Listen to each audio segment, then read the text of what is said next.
स्वागत है आप सभी का। हमारा आज का वीडियो है सिकल सेल एनीमिया के ऊपर। ये बहुत इंपॉर्टेंट टॉपिक है, उसको हम लोग आज डील करने जा रहे हैं। देखिए, ये जो सिकल सेल एनीमिया है ये एक जेनेटिक डिसऑर्डर है, ये एक आनुवंशिक विकार है और इसका कोई क्योर अभी तक नहीं है। बेसिकली ये एक ऑटोसोमल लिंक्ड रिसेसिव ट्रेट है। मतलब ये किससे रिलेटेड है? दो तरीके के गुणसूत्र होते हैं, ऑटोसोमल और कौन से होते हैं? सेक्स क्रोमोसोम्स होते हैं। तो ये कौन सा है? ऑटोसोमल है, अलिंक गुणसूत्र से संबंधित है ये। ठीक है, तो it is autosomal linked recessive trait. ठीक है, ऑटोसोमल क्यों है?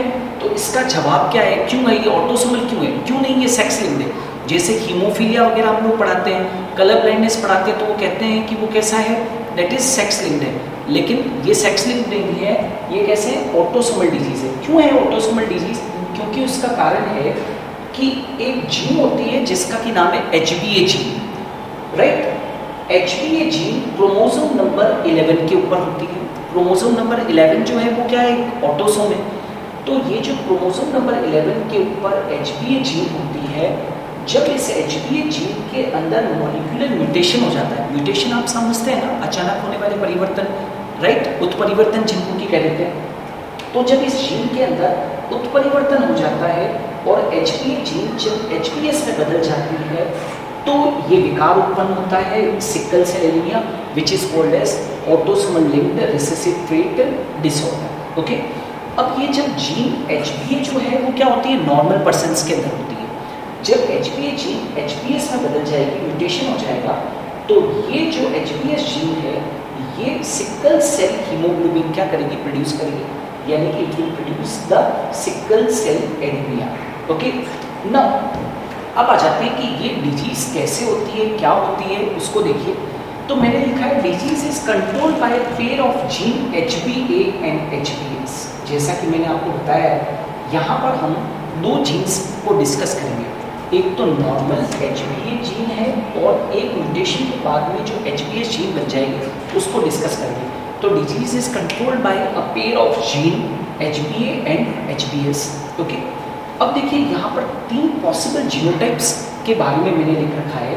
देखिए, सबसे पहला एक लिख रखा है HBA, तो यहाँ पर तो HBS है ही नहीं, राइट। तो ये तो हो गया नॉर्मल, राइट, नॉर्मल फिनोटाइप। एक होता है HBS। ये कंडीशन बहुत इंपॉर्टेंट है, आप देख पा रहे होंगे ये हेट्रोजाइगस कंडीशन है, राइट, विषम युग्मजीय अवस्था है। इसको बोलते हैं सिकल सेल ट्रेट। ओके, और एक और है, यहाँ पर देखिए इस कंडीशन को HBS में ये कैसी है? डिजीज्ड कंडीशन है। It is called as what? The diseased condition. ठीक है, अब ये जो डिजीज होती है वो ट्रांसमिट कैसे होती है वो देखिए। तो disease transmit from parents to offspring when both partners are carrier for the gene. मतलब कहने का ये है कि जब दोनों ही पेरेंट्स राइट क्या हो? हेट्रोजाइगस हो। जब दोनों ही पेरेंट्स क्या हो? हेट्रोजाइगस हो। हेट्रोजाइगस कंडीशन कौन सी है? ये वाली है, HBA HBS। तो फिर डिजीज जो है वो ट्रांसमिट होती है कहाँ से? पेरेंट्स से ऑफस्प्रिंग के अंदर। तो ये तो क्या है? पेरेंट्स है।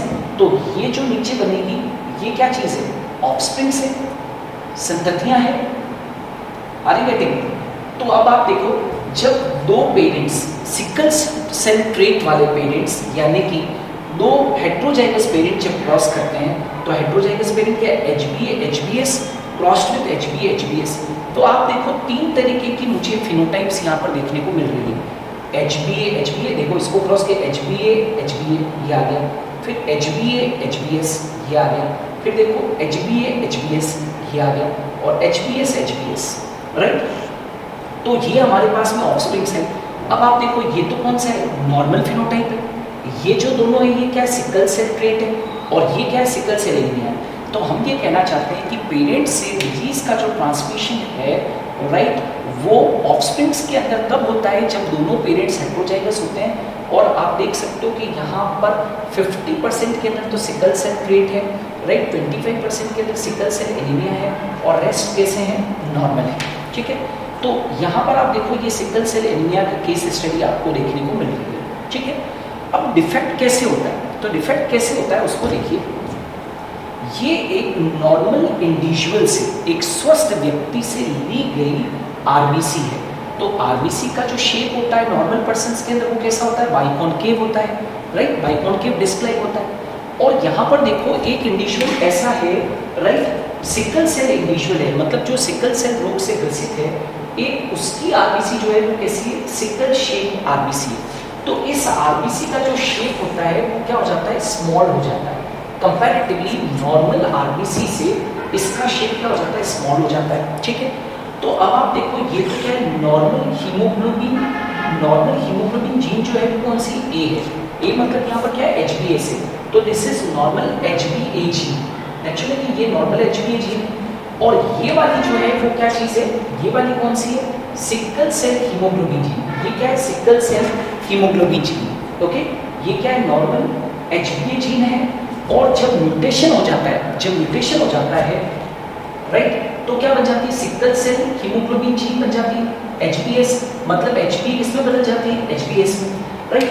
अब आप जानते हो कि जब mRNA फॉर्मेशन होगा तो इससे क्या बनेगा, C का G कॉम्प्लीमेंट्रिटी होती है ना, T का A और C का G। क्यों, क्योंकि जीन क्या है, DNA है, तो इससे DNA से mRNA बना, तो यहाँ पर क्या चीज़ है, GAG, राइट। और यहाँ पर जब इस जीन से, यहाँ पर DNA से जब mRNA, जीन मतलब ये क्या चीज़ है, ये क्या है, DNA है, राइट। तो इससे क्या बनेगा, जब इससे mRNA बनेगा तो यहाँ पर क्या होगा, GUG होगा, राइट, क्योंकि C का कॉम्प्लीमेंट्री कौन होता है, G, A का कौन होता है, U, और C का कौन होता है, G। अब आप डिफरेंस देखो, यहाँ पर GAG और यहाँ पर क्या है, GUG। तो क्या लिखा हुआ है, defect is caused by substitution of glutamic acid by valine. ये डिफेक्ट कब होता है, जब ग्लूटामिक एसिड की जगह पर 6th पोजीशन पर वेलिन आ जाता है, राइट। हीमोग्लोबिन की जो चेन होती है ना, बीटा चेन ऑफ हीमोग्लोबिन, वो किससे बनी होती है, अमीनो एसिड से बनी होती है, राइट। तो नॉर्मल पर्सन्स की जो हीमोग्लोबिन की जो चेन होती है, उनके अंदर 6ठी पोजीशन के ऊपर, उनके अंदर 6ठी पोजीशन के ऊपर क्या प्रेजेंट है, ग्लूटामिक एसिड है, GLU मतलब ग्लूटामिक एसिड, राइट। और इस ग्लूटामिक एसिड को कोड कौन करता है, कौन कोड करता है, GAG। GAG क्या है, कोडोन है, राइट, जो कि mRNA के ऊपर प्रेजेंट है। तो नेचुरल है कि हम जब जेनेटिक कोड पढ़ते हैं तो पढ़ाते हैं कि GAG कोड करता है किसको, ग्लूटामिक एसिड को, राइट। अब ये तो HbA पेप्टाइड है, लेकिन जब मॉलिक्यूलर म्यूटेशन होता है और HbA पेप्टाइड से जब HbA जीन HbS में बदल जाती है, तो HbS पेप्टाइड के अंदर जो बीटा चेन ऑफ हीमोग्लोबिन होगी, उसकी 6th पोजीशन के ऊपर नेचुरली जो अमीनो एसिड है क्या हो जाएगा, चेंज हो जाएगा। यहाँ पर आप देखो 6th पोजीशन पर ग्लूटामिक एसिड, यहाँ पर 6th पोजीशन पे क्या आ गया, वेलिन। क्योंकि हम जानते हैं कि वेलिन को कोड करने वाला जो कोडोन है उसका नाम क्या है, GUG है, राइट। तो हम जानते हैं कि कोडोन जो होता है वो क्या होता है, स्पेसिफिक होता है। कोडोन्स आर ऑलवेज स्पेसिफिक, हर एक कोडोन किसी एक विशिष्ट अमीनो एसिड को कोड करता है। तो GAG कोड कर रहा है ग्लूटामिक एसिड को, तो GUG थोड़ी कोई कोड करेगा इसको, ग्लूटामिक एसिड को, क्योंकि हम जानते हैं जेनेटिक कोड के अंदर कि GUG किसको कोड करता है, वेलिन को कोड करता है। तो आप देखो केवल एक जगह पे परिवर्तन आया, GAG की जगह पे GUG हो गया है, मतलब A की जगह पे क्या आ गया, U आ गया। तो क्या मैं कह सकता हूँ कि ये एक पॉइंट म्यूटेशन का बहुत बढ़िया एग्जाम्पल है। Sickle cell anaemia is a very good example of point mutation.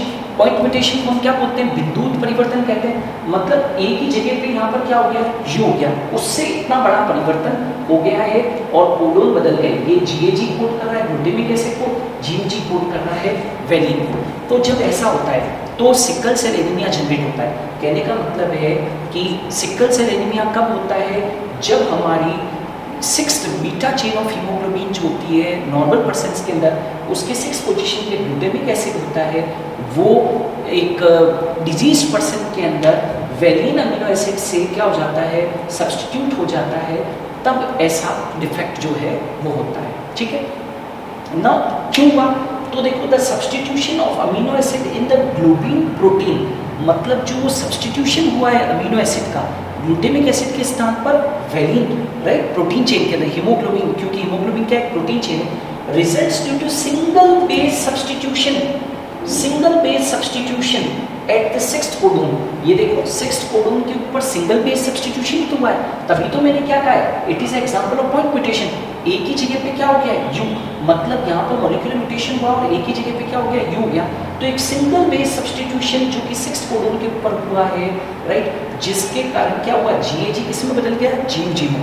तो नेचुरल है कि जीएजी जब जीयूजी में बदल गया तो ये जो अमीनो एसिड की जो सीक्वेंस है सिक्स्थ पोजीशन के ऊपर वो भी बदल जाएगी। यहाँ पर ग्लूटामिक एसिड है, यहाँ पर क्या हो जाएगा, वेलिन हो जाएगा। ऐसा जब होता है तो क्या होता है, ये रोग चालू होता है, और जब इस तरीके का म्यूटेशन होगा तो आरबीसी का जो शेप है बाइकॉन्केव की जगह पर वो सिकल शेप हो जाता है। और सिकल शेप आरबीसी साइज में कैसी होती है, छोटी होती है, याद रखना, छोटी होती है, और वो ऑक्सीजन को कैरी नहीं कर पाती है, और मोर एंड लेस थोड़े ही समय के अंदर वो क्या हो जाएगी, डाई हो जाएगी, मतलब उसकी क्या हो जाएगी, डेथ हो जाएगी। ठीक है, तो यहाँ पर देखो आरबीसी कैसी होगी, सिकल शेप हो गई। सिकल शेप का मतलब समझते हो, सिकल का मतलब होता है कि खेत में एक क्वेश्चन मार्क की तरह जो एक किसान यूज करता है, राइट, काटने के लिए, ठीक है ना, वो घास काटने के लिए, तो इसको क्या कहते हैं, उस औजार को क्या कहते हैं, सिकल। वैसे ही यहाँ पर क्या हो जाती है, आरबीसी हो जाती है। ओके, तो यहाँ पर देखो क्या होगा, म्यूटेंट हीमोग्लोबिन मॉलिक्यूल, ये वाला mutant haemoglobin molecule undergoes polymerisation, उसका बहुलीकरण हो जाता है, म्यूटेंट हीमोग्लोबिन मॉलिक्यूल का, उत्परिवर्तित हीमोग्लोबिन मॉलिक्यूल का, ये उत्परिवर्तित हीमोग्लोबिन मॉलिक्यूल है, इसका बहुलीकरण हो जाता है, पॉलीमराइजेशन हो जाता है लो ऑक्सीजन टेंशन में। लो ऑक्सीजन टेंशन क्यों हुआ, राइट, क्योंकि जो आरबीसी का शेप है वो सिकल शेप हो गया है, तो उसकी साइज क्या हो गई, छोटी हो गई है, और वो किसको कैरी नहीं कर पा रही, इनफ ऑक्सीजन को कैरी नहीं कर पा रही, तो ऑक्सीजन का टेंशन क्या हो गया है, लो हो गया है, और उसके कारण क्या हो जाता है, shape of the RBC, right, positive change in the shape of RBC from biconcave to elongated, that is sickle like structure. तो आरबीसी का जो शेप है वो लो ऑक्सीजन टेंशन के अंदर क्या हो जाता है, बाइकॉन्केव से कैसा हो जाएगा, सिकल शेप हो जाएगा। ठीक है, तो ये होता है इसके अंदर सिकल सेल एनीमिया के अंदर। अब सबसे इंपॉर्टेंट है कि सिकल सेल एनीमिया के सिम्टम क्या है। तो सिम्टम क्या है, देखो, जब भी नॉर्मल पर्सन की आरबीसी बाइकॉन्केव से सिकल शेप हो जाती है, राइट, तो वो किसको कैरी नहीं कर पाती है, इनफ ऑक्सीजन को कैरी नहीं कर पाती है, आरबीसी इनफ ऑक्सीजन को कैरी नहीं कर पाती है, जिसकी वजह से शरीर के भागों को क्या ऑक्सीजन की फ्लो नहीं मिल पाता है, राइट। और हम जानते हैं कि ऑक्सीजन बॉडी के लिए बहुत ज़रूरी होती है, जिससे कि पेशेंट जो है वो बहुत फटीग फील करता है, बहुत थका थका महसूस करता है। उसकी आरबीसी के कारण हम ये कह सकते हैं कि सिकल शेप हो जाने के कारण, राइट, क्या नहीं मिलेगी, ऑक्सीजन नहीं मिलेगी, तो क्या होगा, बॉडी को एनर्जी नहीं मिल पाएगी। ऑक्सीजन जो है वो एनर्जी का सोर्स है, तो बॉडी के अंदर ऑक्सीजन नहीं होगी तो एनर्जी नहीं मिल पाएगी, इसलिए वो थका थका महसूस करता है। ठीक है, अच्छा, इरेगुलर आरबीसी, इरेगुलर का मतलब है कि जब आरबीसी बाइकॉन्केव से सिकल शेप हो जाएगी तो ब्लड फ्लो जो होगा वो क्या होगा, थोड़ा ब्लॉक हो जाएगा। ब्लड फ्लो जो होता है वो क्या हो जाएगा, ब्लॉक हो जाएगा, मतलब ब्लड का फ्लो पूरी तरीके से नहीं होगा। और नेचुरली कि ब्लड का फ्लो नहीं होगा तो ब्लड के अंदर क्या होती है, ऑक्सीजन, तो ऑक्सीजन की आपूर्ति शरीर के विभिन्न भागों को नहीं मिल पाएगी। ठीक है, दूसरा, सिकल सेल को हम क्या कहते हैं, सिकल सेल जैसे ही आरबीसी सिकल हो जाती है तो हम क्या कहते हैं कि कैसी हो जाती है, सिकल शेप होते ही वो एनीमिया प्रोड्यूस करेगी। अब क्वेश्चन ये राइज होता है कि एनीमिया क्यों होता है, तो आरबीसी जैसे ही सिकल शेप हो जाती है, राइट, तो उसकी डेथ जो होती है वो बहुत जल्दी हो जाती है। हमने प्रीवियस वीडियो के अंदर पढ़ाया था कि आरबीसी का जो लाइफ स्पान होता है वो कितना दिन होता है, 120 दिन होता है। लेकिन जब आरबीसी सिकल शेप हो जाती है तो उसका जो ड्यूरेशन होता है, लाइफ स्पान जो होता है वो केवल 10 से 20 दिन रह जाता है। तो नेचुरल है कि इसके कारण क्या होगा, आरबीसी डाई हो जाएगी, तो क्या होगा, हीमोग्लोबिन की शरीर के अंदर कमी हो जाएगी, और हम जानते हैं कि हीमोग्लोबिन की कमी हो जाती है तो पर्सन को क्या हो जाता है, एनीमिया। इतना ही नहीं, कुछ और सिम्टम्स भी हैं, राइट, जैसे कि पेन इन बोन्स, पेशेंट को ऑक्सीजन की आपूर्ति नहीं हो पाती है, इसलिए क्या होता है, बोन्स के अंदर बहुत ज़्यादा क्या होता है, पेन होता है, राइट। साथ के साथ swelling in hands and feet, ऐसा देखा गया है कि हाथ और पैरों के अंदर जो है वो सिकल सेल पेशेंट जो होते हैं उनके हाथ और पैरों के अंदर जो है वो सूजन आ जाती है। राइट, इनके अंदर डिलेड ग्रोथ जो होती है वो डिलेड हो जाती है, राइट, विजन प्रॉब्लम्स जो है वो भी होती है। तो ये मुख्य सिम्टम है किसके, that is sickle cell anaemia के। बहुत इम्पॉर्टेंट डिजीज़ है और इसके ऊपर डिसऑर्डर है, लगातार जो है वो नीट के अंदर जो है और एम्स के अंदर इसके ऊपर से क्वेश्चन आते हैं, राइट, तो ये ध्यान रखिएगा। अच्छा, एक और चीज़ यहाँ पर बताना चाहता हूँ कि सिकल सेल ट्रेट का जो इंडिविजुअल होता है, राइट, जैसे जो इंडिविजुअल जो है वो सिकल सेल ट्रेट का पेशेंट है, that is immune to the malaria. Immune to malaria मतलब उस पर्सन को कभी भी मलेरिया नहीं हो सकता है। क्यों? क्योंकि मलेरिया का जो एजेंट है, राइट, या जो मैं कहूँगा मलेरिया का जो पैथोजन है, प्लाज्मोडियम जो है, वो आरबीसी के ऊपर अटैक करता है, लेकिन वो नॉर्मल आरबीसी के ऊपर अटैक करता है, कभी भी वो जो है वो सिकल सेल्ड आरबीसी के ऊपर अटैक नहीं करता है। इसीलिए जो पेशेंट जिनके अंदर सिकल सेल ट्रेट होता है उनको कभी भी मलेरिया नहीं होता है, they all are immune to the malaria. तो लास्ट में मैं आपको बता दूं कि ये ऑटोसोमल लिंक्ड डिजीज़ है, जेनेटिक डिसऑर्डर है, इसका कोई क्योर नहीं है, राइट। HBA जीन जो कि क्रोमोसोम नंबर 11 के ऊपर होती है, जो कि एक ऑटोसोमल क्रोमोसोम है, जब इसके अंदर म्यूटेशन होता है तो HBS में बदल जाती है, और जैसे ही जीन HBS बदल जाएगी तो वही सिकल सेल एनीमिया के लिए क्या होती है, जिम्मेदार होती है। यहाँ पर mRNA के ऊपर कोडोन GH होता है नॉर्मल पर्सन के अंदर, लेकिन जो पर्सन सिकल सेल एनीमिया से ग्रसित है उसके mRNA के ऊपर पॉइंट म्यूटेशन होता है, GH की जगह पर GH हो जाता है, यहाँ पर A की जगह पे U हो जाता है, तो कोडोन बदल जाता है। इसलिए हीमोग्लोबिन चेन के अंदर जो अमीनो एसिड है 6 पोजीशन पे वो भी बदल जाता है, ग्लूटामिक एसिड की जगह पे वेलिन हो जाता है, और इस प्रकार से ये डिजीज़ जो होती है वो चालू होती है, राइट। और याद रखना कि इसके अंदर आरबीसी का जो शेप होता है वो बदल जाता है बाइकॉन्केव की जगह पे सिकल शेप के अंदर। Okay, so thanks a lot for watching. हम आने वाले दिनों के अंदर इसी तरीके से खूब सारे न्यू वीडियोस लेकर आएंगे। आप इस वीडियो का यदि स्क्रीनशॉट लेना चाहते हैं तो आप स्क्रीनशॉट ले लीजिए ताकि आप नोट्स मेंटेन कर पाएँ। Thank you.